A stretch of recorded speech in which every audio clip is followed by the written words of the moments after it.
session of the Called Collective. And in today's podcast, we are going to be delving into the area of mom guilt. And that's something that is quite common to moms, young moms, all around the world, in any kind of scenario, I think. But we're going to talk about those called leaders, ministers, those and Jody, you're a young mom with the littles, so you've got your littles there. So talk to us a little bit about motherhood, man. Motherhood, it's a whirlwind. So I feel like I'm an older mom with littles. You're a young mom. A young mom, but I didn't get my littles until late 30s, and so I'm tired all the time. They're toddlers now. My youngest is in pre-K, which is crazy. No, that's my oldest. See, I don't even know where I am right now. I'm pre-K. But yeah, I think for me, because I feel like for me, I was in ministry for so long before I had kids. So that shift of now I have kids in ministry was different. Not different. Kids are always in your life. But I think for some is sometimes you're oh, you're a mom, you have kids, and then you're okay, I'm going to go into ministry or feel called to ministry or in this season. But for me is I had years of leading at high levels, executive levels. And then my kids came along and I was what do I do? How do I balance that? And I know you and your husband, when you were first married, didn't you take over a church right away? Senior pastors. And then did you have kids then? You didn't have kids yet either. Nope. And and kids were, we were just, we took over that and we were 3 years before the first baby was born. So and then things changed. Yes. I remember one thing very early on is Alex and myself, when we were talking about having kids in our family and values. And before you have kids, you always think a certain way, and then you have kids and you're that was not doing that. Anyways, but this one really stuck with us. And as we're talking about the topic of mom guilt, this one has really helped me navigate this whole mom guilt issue. I still struggle with it, but this one really helped me. We had watched a Francis Chan clip, I don't know when it was, about him and his wife, and they were talking about their family and how they view their family and how they view their kids. And they said, for us, our family, we have a call from God for our family of God is calling us to this thing in the world or in the, to whatever in the world. And he says, and when we had kids, our kids came into that call. Amen. I love that. And that hit Alex and myself of yes, I have this call from the Lord. He has this call from the Lord. Our family has this call from the Lord. And our kids now have entered into that call, have entered into, I would say, that inheritance of the Lord that he's had. And if you look through the Bible and the scriptures, it's the children enter into the inheritance and the blessing of those, of those that have gone before them. And it's just seeing how, okay, that helped me set my lens on my family. I'm not sure if I'm saying this correctly, but helped me set my lens with my kids of, I'm not going to drop I'm not going to drop everything to be you are now how do I say this? You are now my everything that I focus on and everything that is 100% consumed. That's the word. Consumed. Yeah. But no, you are entering into our call as a family. Amen. And we're going to do this together. And in that together, you are my everything in that together. But it's a different shift of the focus. Yeah. If that makes sense. It does. And that's really helped us. I love that. It's true. I mean, my Chris and I were just talking to a young couple recently about, and they're thinking about, they're dating, but they're thinking about marriage, and she's got a real specific call to ministry, and the person that she's with is, I mean, he doesn't do career ministry. He's not doing career ministry or anything, but like that, he loves God, and we were talking about that. With you. Yes. Her call becomes your call. If you get married, it becomes, even though you might not be doing what she's doing, it affects you, and it does. You are in that call. The two become one, and that's so good. That it's for the whole family. Yes. It's for the children as well. God calls. He does, if he calls, the family's called, and the family enters into that. I know in our family, when the kids were growing up, and of course there's things like, okay, I was trucking along doing ministry, senior pastoring, co-pastoring, and we were in the church, and we were both doing, we had different roles and different responsibilities, but we were busy. And and boom, I'm expecting Sarah, my first one, and of course, things aren't the same. Absolutely, they're not. And the same. things change, and you've got to make, you have to adjust your time and do things. But everybody's involved. Yes, everybody's involved. And but talking about the family, I mean, our kids who are, the proverbial PKs, but. Yeah.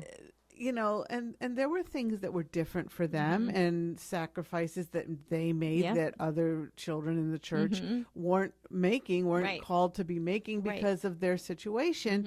But we actually highlighted with our kids the perks, the good things that, they got to meet all kinds of very cool people, and like you said, you include them. They're, like your kids, they're going to get to go places and see things. You include them in those. We included our kids. We didn't, go out to lunch separately from, and with the speakers or whatever. We brought our kids into all of that, and we showed them that. We showed them, well, you look what you get to do, instead of focusing on the negative. We have to be in church all morning, which my kids actually love being in church. I mean, it was like they're home away from home. So it's all how you shift the perspective. I hear parents going, "Oh, it's too much for my child to be in church from 7 o'clock in the morning until noon." Is it? Is it too much for them to be in church? No, Right. So, it's just how you, your perspective on it. And when our children grew up, they're the ones that said themselves, they never felt like they were forced or had to. They loved, it was their home away from home. And we focused on, hey, what you get to do, what you get to have because of this. And, even though this is hard over here, and but so it's okay, because everybody has things. So I think for me, realizing too, like you were saying, you still have your call, but things definitely look different and how it plays out when you have kids. Because I can't, just like when I got married, I couldn't do everything I could do when I was single. I'm running around and taking off and going there. I remember when Alex and I were first married, we're like, oh, we have to line up our calendars now. Like, you didn't ask me if we're going there, like you were like, oh, we have to have these conversations. And the same things when I have kids, there's certain things where it's like, okay, I cannot take that ministry opportunity right now because it's my kid's first day of school or something like that. Like we just literally did this. We had to shift. We had originally had something scheduled, and then we got our kids' school calendar, and there was a special event happening, and we're like, you know what? We're going to shift that ministry event because this is a moment that won't come again for our child. That's right. And it's like, and so it's like sometimes you think, I feel like there's this myth out there that you need to have the perfect balance, work-life balance, work-kids balance. That's a myth. That's not. There's seasons where I find that my kids and my family, I'm focusing more heavily on them, and some work or ministry stuff gets laid to the wayside because of the season I'm in. That has to be my priority. And then there's other times where there's something crazy happening in the ministry realm or a crisis or just something going on. It's like, okay, I need to focus there. I'm not neglecting my family, but it's not a even. No, it's and not they even know, balance. and they know you and love they know, them, and they know that, you, and they they understand. know they're a priority for you, and you love them, and Mhm. and they're your heart. They know that. Yes. Yeah, it's not an issue of neglect. It's not a Right, neglect exactly. thing. It's a priority thing, Mhm. and you make them and those things Yes. a priority, Right. and you can do that. And when there's two of you, I have a pet peeve when people say, because we would, Chris and I, we were, I was the worship director, and we had rehearsals, we had practices, I had meetings, and so my husband was home with the kids. Yeah. When those That's things awesome. happen, it's like, oh, you have to be, you have to. You're a mom, you can't be a minister. Well, he's a dad, and he can be a minister. I mean, right, exactly. it doesn't remove his dad responsibilities and his dad Exactly. priorities. Being a minister, and my mom priorities, and but to be at a meeting or something that I was leading at the church or something, and is Pastor Chris babysitting the kids tonight? I'm like, Babysitting. no, he's not babysitting. He's dad is home with the kids. I know, that's what he's doing. That's who he is. It's his Tomorrow call, night, mom will be home with the kids because dad's going to be here. Exactly. It's kind. It's like so it doesn't hurt. It doesn't hurt the children. I was going to share this thing that a story. When I was expecting Josiah, my second one. Was it Josiah? Might have been Sarah. It was Sarah. I was expecting Sarah. Anyway, so, and I was up to my eyeballs in the church, doing things in the church, and it was growing and things were going well, and here I am expecting Sarah, and I was saying, Lord, what, because I knew there's an expectation out there. People look at you because it's hard. I'm sure the mom guilt comes from other people like, well, oh, what are you doing? She's not a good mother. She must not be. Absolutely. So I was, I was doing, even within my own self. I was like, Lord, what, how am I going to sort all this out? Having the baby and still doing things in the church, and how's that going to look? And the Lord spoke to me and said, and I wrote these things down in my journal because I keep a journal of the things the Lord says to me. And he said, you are not to look to any other woman whose husband is a pastor. Wow. I'm not going to say pastor. Yeah. Do not look to any other woman whose husband is a pastor. Do not compare yourself. Do not look to them for your cues. Look to me. Wow. Don't compare yourself. And he said, he said, your children will be doubly blessed for your obedience. Wow. And he said, I will provide. Now, this is my story, but he said, I will provide a safe haven for your children. Wow. And I was like, okay. And 5 years later, I had 3 children at the time. 5 years now. Sarah's 5 or 6. Josiah's 3. And no, actually, it was more. I must have been pregnant with Josiah. Oh, when that so happened. Sarah, because Elijah was turning 3 at the time. So and Elijah and Josiah was 5. So it was I was expecting Josiah. So Elijah was turning 3, 5, and 7.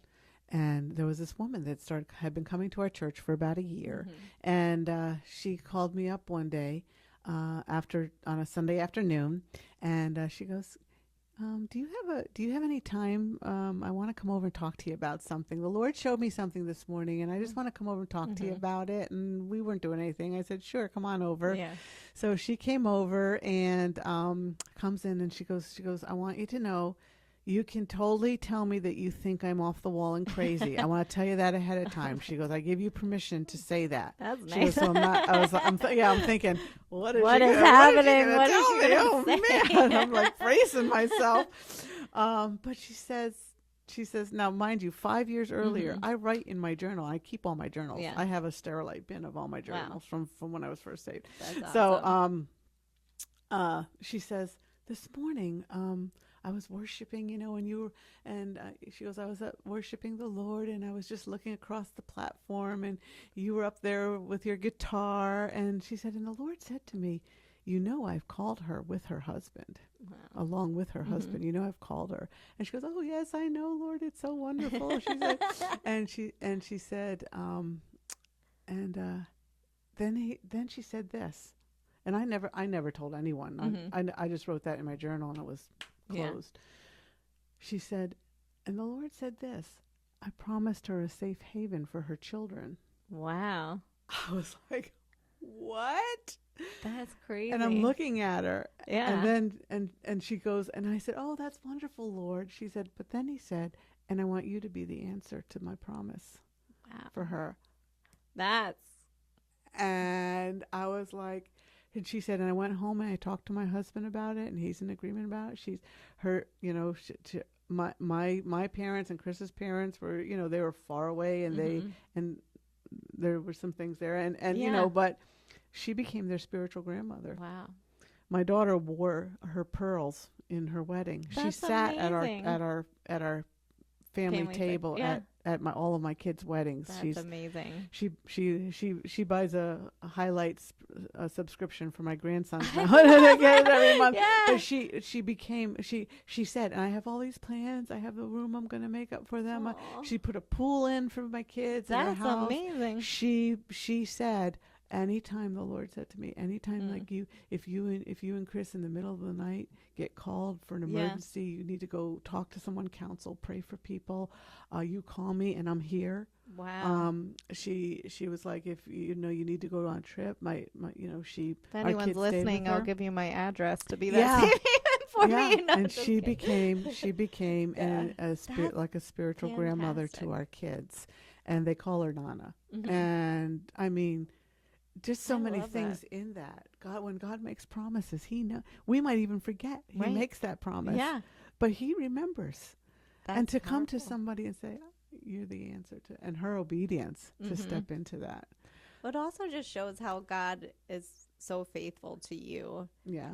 And your calling to the ministry, and your calling as a mom. Mm-hmm. And I feel like with mom guilt, so many times we take on the pressure to be something for our kids that we were never meant to be. Yes. And that story just shows me that God's like, I got your kids. Like, I'm their first covering, or their first person who is taking care of them, who's seeing their needs, seeing the in-depth of what they have.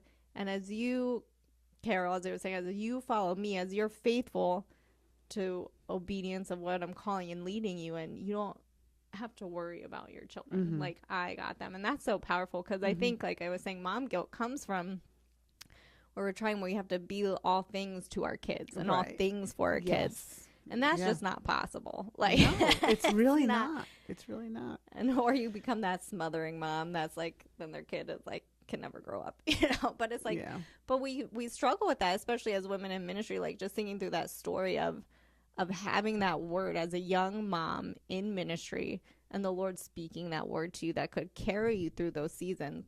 And I remember when, I think I shared this story before, but when I first had our kids come into our lives, I was like ready to run, like, because I've been in ministry for a long time and we've been waiting for a family. It's like, okay, now, they're part of our call. We're going to run together, in ministry as a family. And I remember the pushback that I got as a woman in ministry with kids. And I was like, we're still doing that? Like, that's still happening right now? Of like, okay, like, now it's time for you to settle down. Like, it's time for you now to be home with your kids and just to sit in the church. And there's nothing wrong with being home with your kids. That's not what I'm saying. Right. I have amazing stay-at-home moms that I'm like, their Instagrams, I'm like, I love you. Like, you're amazing. But for me, that wasn't what God was calling me to. Exactly. If they're called to that, they better do that. Word. And they're amazing. They better do that. Yeah. And they need to do that. And it's like, I took maternity leave. I was with my, I'm there for my kids. But it was like, I was surprised at the pushback. And then with the pushback you receive as a woman in ministry with children. Not just, you have mom guilt just as a mom in general. Yeah. But on top of that, whether it's a working mom or a mom in ministry, on top of that mom guilt, it's like an extra layer. It's like an extra, right. And it's like not a fun layer. Yeah. And so I had to work with, now not only am I struggling with my own mom guilt, like internally of like, oh, like I should have done this for them, or I lost my temper here, or like, oh, this or that. Now I have the mom guilt of certain people dropping in my DM, you know, dropping my comments of like, now they're putting mom guilt on me. And I'm like, well, that's not fun. And so I had to deal with, one, God, it's not about who other people are saying I am or I'm supposed to be. It's like what you said with your relationship with the Lord of, God, what are you saying? What are you calling me to in this season? And like I said, each season looked different. Some season, like I had that maternity leave, I was home more with my kids in that season, and then it shifted. But it's like, God, what are you calling me to? What are you leading me in this season? And am I being faithful to what is in front of me? And so I had to deal with not only my internal mom guilt of like whatever, but then the outside mom guilt, which isn't fun. No, it's not fun. It's not fun. No. And it's like, why, people? We're not all. Am I dropping in your DMs? I don't think so. No. Yeah.